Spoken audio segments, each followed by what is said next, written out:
Just don't let the humans fight us, the Ferengi trader begged, fear flashing in his eyes. He couldn't lose another trade station, not again. Not to the humans and their insatiable greed for resources.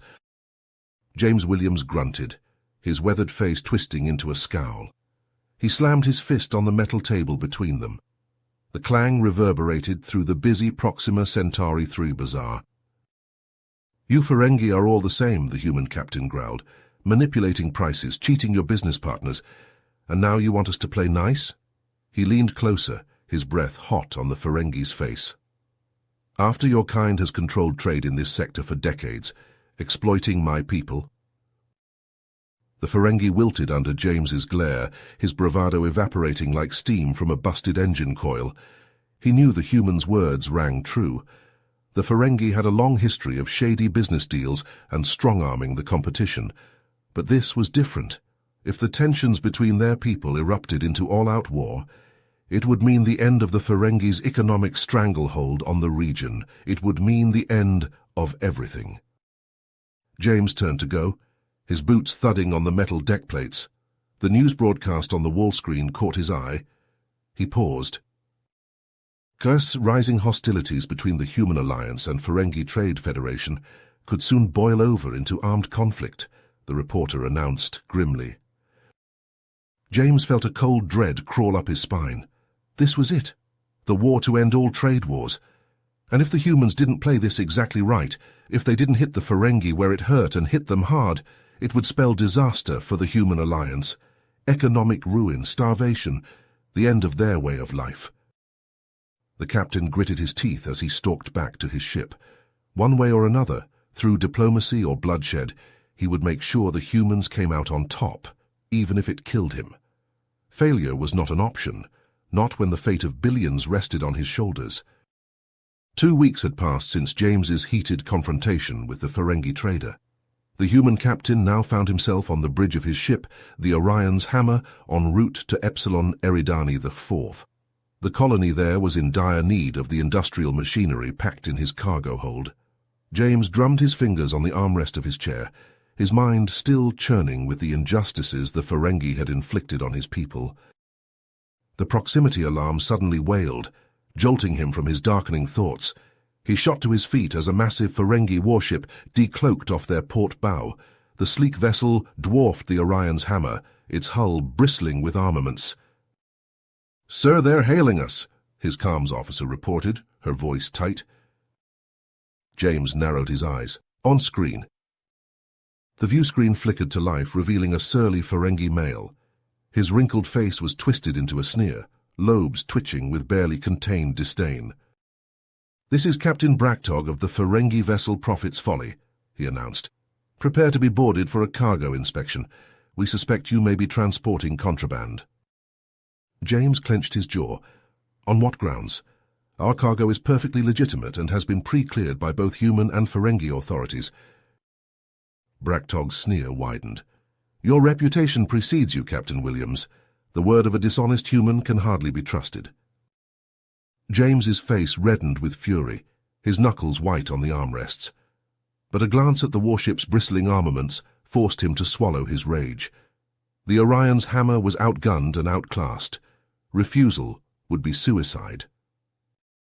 "Fine," he spat through gritted teeth. "Permission to board granted."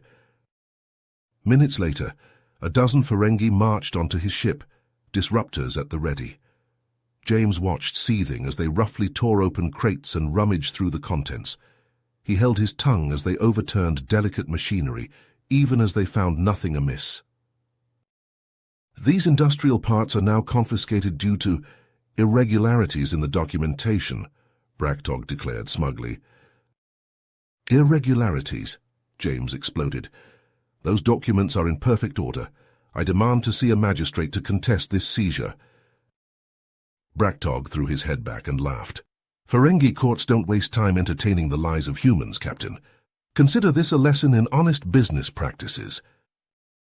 With that, the Ferengi departed, James's cargo in tow. The captain slammed his fist into the bulkhead, impotent fury coursing through his veins. This was the final insult. The Ferengi could not be allowed to continue this campaign of blatant theft and harassment. He stormed to his quarters and fired off a blistering message to his brother, Commander Michael Williams of the Human Alliance Defense Force. "Mike, this is the last straw," he typed, his fingers shaking. "The Ferengi just stole my entire shipment just because they could. We need to hit them back and hit them hard. It's time humanity took a stand before these slimy bastards ruin us all. Whatever it takes, we need a military response to this outrage, before it's too late." James hit send, a cold determination settling over him. One way or another, through trade or through force, humanity would not be cowed.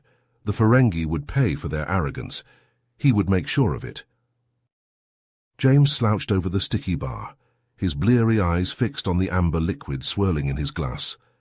The din of rowdy patrons and clinking glasses faded into a distant hum as he replayed the humiliating Ferengi encounter in his mind for the 100th time.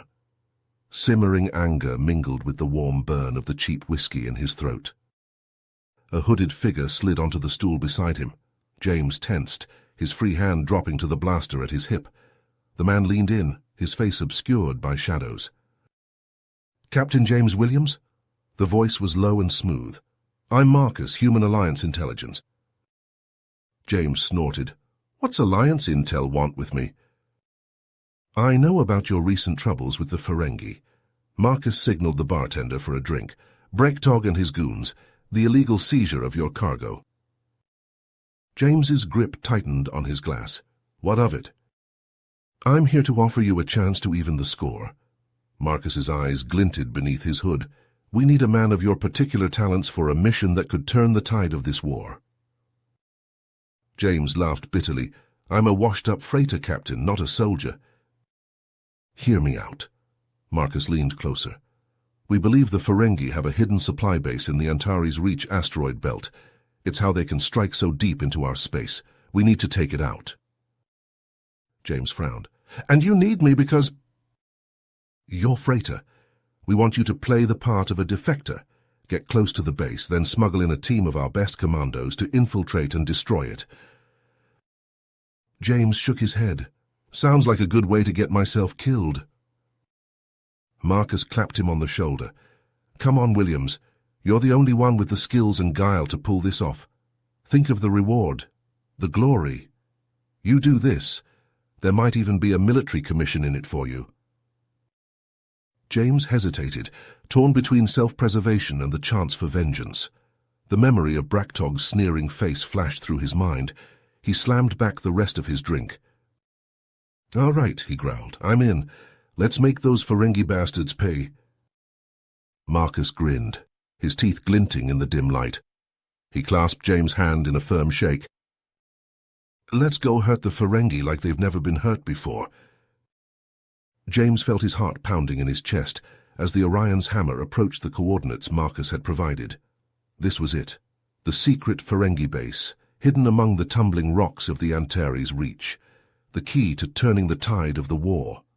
He glanced over at the dozen battle-hardened commandos strapped into the seats of his cargo hold, checking their weapons with grim determination. These were the best of the best, hand-picked for this mission. He turned back to his console and hailed the base. "This is Captain James Williams of the freighter Orion's Hammer, requesting permission to dock. I have vital information for your commander." There was a long pause. Then a gruff voice crackled over the comm. "Captain Williams, I am Subnagus Krondox. We've been monitoring your approach. Why should I allow a human vessel to dock at this facility?" James took a deep breath. This was the critical moment. "Subnagus, I'll be blunt. I'm here to defect. The human cause is lost, and I'm not going down with that sinking ship. I have information on human fleet movements that will make me a very rich man in the right hands." Another long pause. James could practically hear the gears turning in Krondox's head, greed warring with suspicion. Finally, the Ferengi spoke. "Very well, Captain. You may dock, but be warned. Any hint of treachery, and I'll vaporize your ship before you can blink." "Understood, Subnagus. Orion's Hammer out." As the freighter slipped through the shimmering force field and into the cavernous landing bay, James couldn't help but stare in awe. The base was massive, a sprawling warren of docking ports, repair yards, and cargo bays carved into the rock of the asteroid. Weapons emplacements bristled from every surface, and dozens of Ferengi warships loomed in their berths. This was no mere pirate hideout. It was a full-fledged military installation. No sooner had they touched down than a squad of heavily armed Ferengi troops marched up the ramp, scanning equipment at the ready. James and his men submitted to the intensive scans and searches, keeping their faces carefully neutral. The commandos' weapons and gear were well concealed, but James still felt a bead of sweat trickle down his spine as the troops swept through his ship. Finally, seemingly satisfied, the Ferengi squad leader gestured for them to follow. They marched through the winding corridors of the base, passing bustling workshops and barracks. James made a mental note of the route, knowing they'd need to find their way back out quickly once the charges were set. At last, they were ushered into a large command center. Sub-Nagus Krondox lounged behind a massive desk, flanked by his senior officers. He was a particularly corpulent Ferengi, his beady eyes glinting with a combination of suspicion and greed. "Captain Williams," he said, steepling his fingers, "you claim to have information for me. Let's hear it." James stepped forward, putting on his best ingratiating smile. "Sub-Nagus, I'll be honest, I'm a businessman, not a soldier. This war has been terrible for trade. I'm sick of the Human Alliance and their meddling in the free market." He leaned in conspiratorially. "I have the patrol routes and defensive positions for the human fleets in 3 sectors. I'll give you that information for a price." Krondox's eyes gleamed with avarice. "Most interesting, Captain. And what would you want in exchange for this information?" James spread his hands. "A modest fee of 1,000,000 latinum bars and a guarantee of free passage for my ship through Ferengi space, no matter who wins this war." The Ferengi commander chuckled. 1,000,000 bars? You don't ask for much, do you?" He leaned forward. "Very well. The latinum is yours, if your information checks out. Now tell me about these human defensive positions." James smiled, his heart racing. He rattled off a list of coordinates and fleet strengths, carefully mixing truth with fiction. He made sure to highlight the human defenses that were particularly strong, making them sound like weak points ripe for attack. Krondox nodded eagerly, his stylus flying across a datapad as he took notes. As the meeting drew to a close, James stood and stretched nonchalantly. "Sub-Nagus, this has been most profitable. Before I depart, I wonder if I might trouble you for a tour of your impressive base. I'm always looking for ways to streamline my own business operations, and I'm sure I could learn much from Ferengi ingenuity." Krondox hesitated for a moment, then shrugged. "I suppose there's no harm in it, but my men will accompany you at all times. Can't be too careful, you understand." James bowed deeply. "Of course, Sub-Nagus, I expected nothing less." As they set off into the bowels of the base once more, a squad of Ferengi guards trailing behind them, James caught the eye of his commando squad leader. The man nodded almost imperceptibly. It was time to get to work. As Krondox droned on about the efficiency of Ferengi logistics, the humans surreptitiously scanned the corridors, mapping the layout and identifying key structural points. In unobtrusive alcoves and shadowed corners, they planted their breaching charges, no larger than a deck of cards but powerful enough to cripple the base with a single synchronized detonation. James made a show of admiring the cavernous cargo bays and humming machinery, all while keeping a careful count in his head. Just a few more charges, and they could make their excuses, slip back to the ship, and blow this place to kingdom come. All they needed was a little more time. The tour was winding down, but James and his team were still on edge. Fingers hovered over concealed detonators, ready to trigger them at a moment's notice. Suddenly, alarms blared throughout the base. Krondox's voice boomed over the intercom. "The humans' treachery has been discovered. All units converge on the intruders." James cursed under his breath. They'd been made. He barked into his comm, "We're blown. Trigger the charges." All hell broke loose. Ferengi soldiers poured into the corridors, disruptors blazing. James's commandos fought back, their weapons spitting lethal energy. Explosions rippled through the base as the breaching charges detonated, shaking the very rock. Bulkheads buckled and collapsed, crushing Ferengi and humans alike. In the chaos, James lost sight of his men. He fought his way through the smoke and rubble, gunning down any Ferengi in his path. He had to reach the hangar deck, steal a ship, escape. But when he burst into the hangar, Krondox was waiting for him. The sub-Naga stood flanked by 2 hulking guards, a vicious grin splitting his face. "Did you really think I wouldn't see through your little ruse, Captain?" Krondox sneered. "I knew you were no defector. I let you sabotage my base, knowing you'd only doom your own men." The base shuddered as more explosions tore through its superstructure. Krondox laughed over the din. "The majority of my forces have already evacuated. This base was always meant to be sacrificed, and now so are you." Krondox raised his disruptor, but a massive bulkhead suddenly collapsed beside him. He flinched, his aim going wide. James seized the chance. He dove to the side, his blaster spitting crimson bolts. Krondox's guards went down, smoking holes in their chests. The sub-Nagas roared in fury and charged, firing wildly. Pain seared through James as a disruptor bolt clipped his side. He rolled behind a collapsed pillar, wincing as he pressed a hand to the wound. Blood leaked between his fingers. He popped up, snapping off 2 quick shots. The first went wide, the second caught Krondox right between his bulging eyes. The sub-Nagas crumpled. James staggered to his feet, bleeding from a dozen wounds. He lurched to the nearest ship, a small Ferengi fighter.